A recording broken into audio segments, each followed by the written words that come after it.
Assalamualaikum dan salam Sarawakku sayang. Buletin UKAS edisi tengah hari 24 November 2020 bersama saya Fidai Hanan Sahni.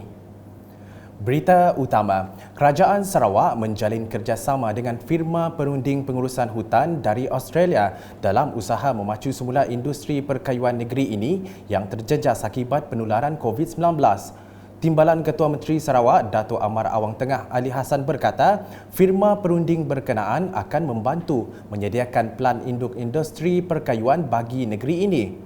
Jelas beliau, pelan induk industri perkayuan dijangka menyediakan hala 7 industri perkayuan yang memiliki nilai tambah yang tinggi sekaligus mencapai pendapatan ekspor sebanyak 8 bilion ringgit menjelang tahun 2030. We have engaged a consultant to do the study for us, to come up with the timber master plan study. And in this meeting, today's meeting, we are briefed by the consultant, and we have to look into all those the recommendation, and we have to form a committee to look into all the recommendation. Plywood quality is a very superior, much superior than plywood produced from other countries. It's very much superior.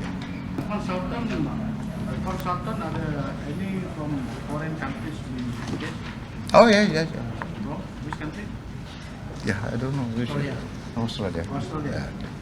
Bercakap dalam sidang media di Kuching pada Isnin, Dato' Amar Awang Tengah memberitahu nilai ekspor kayu balak dan produk berasaskan kayu menyusut 19% kepada 3.1 bilion ringgit setakat Oktober lepas berbanding 3.8 bilion ringgit pada tempoh sama tahun 2019.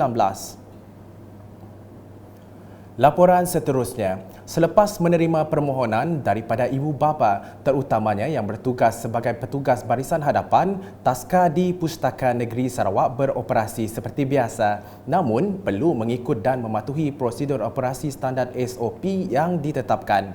Menteri Kebajikan Kesejahteraan, Komuniti Wanita Keluarga dan Pembangunan Kanak-kanak Sarawak, Datuk Seri Fatimah Abdullah berkata, taska pustaka menjalankan penyediaan SOP dengan baik sekaligus membantu menyenangkan proses penjagaan dan pembelajaran harian. Semasa melakukan tinjauan di taska pustaka pada Isnin, beliau memberitahu pujian harus diberikan kepada kaki tangan taska yang bertugas dalam memastikan pengisytiharan kesihatan dilaksanakan. Turut sama dalam tinjauan itu adalah Timbalan Ketua Menteri Sarawak yang juga pemangku Jawatankuasa Pengurusan Bencana Negeri Sarawak Tan Sri Dato' Amar Dr. James Jemut Masing.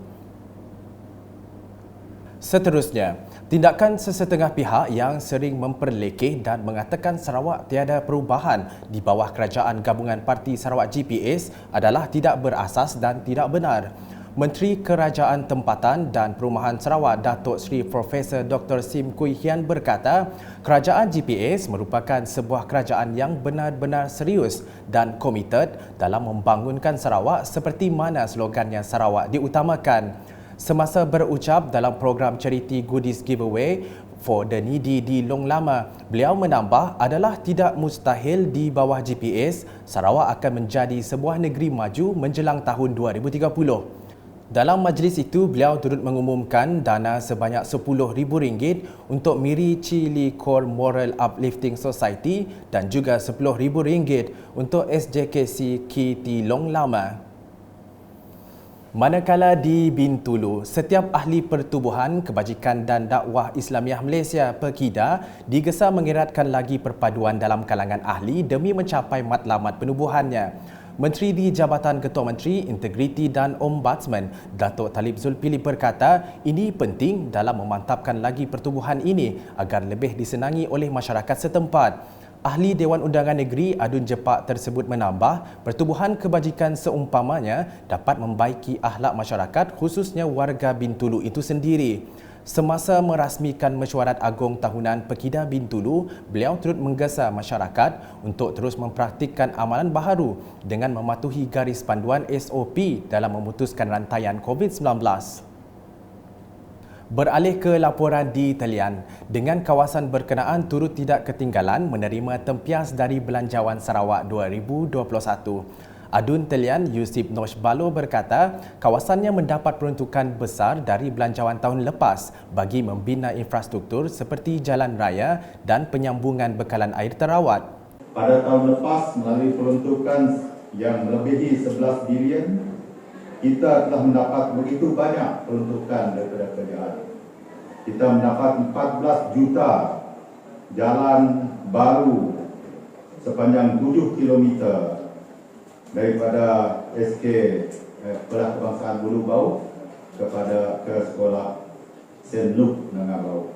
Dan ia masih di dalam proses tender, penilaian tender dan seterusnya akan dilaksanakan besar kemungkinan mulai tahun depan. Di sini juga tidak ketinggalan kita di dalam lurus ikat Sebakong. Di dalam fasa 2, kita telah diluluskan untuk dinaik taraf sepanjang 4 km dengan peruntukan sebanyak 5,6 juta. Katanya, projek lain yang akan dilaksanakan di Telian termasuk cadangan projek bekalan air terawat luar bandar di kawasan Bukit Engkarbai Lubuk Bemban dan di kawasan Jalan DJ Ulu Sebakong Mukah.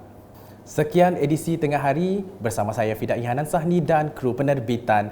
Ikuti berita selanjutnya pada edisi malam. Dapatkan pelbagai berita terkini Sarawak di Facebook, Instagram, Twitter, aplikasi Telegram UKAS serta UKAS Channel di YouTube. Salam UKAS.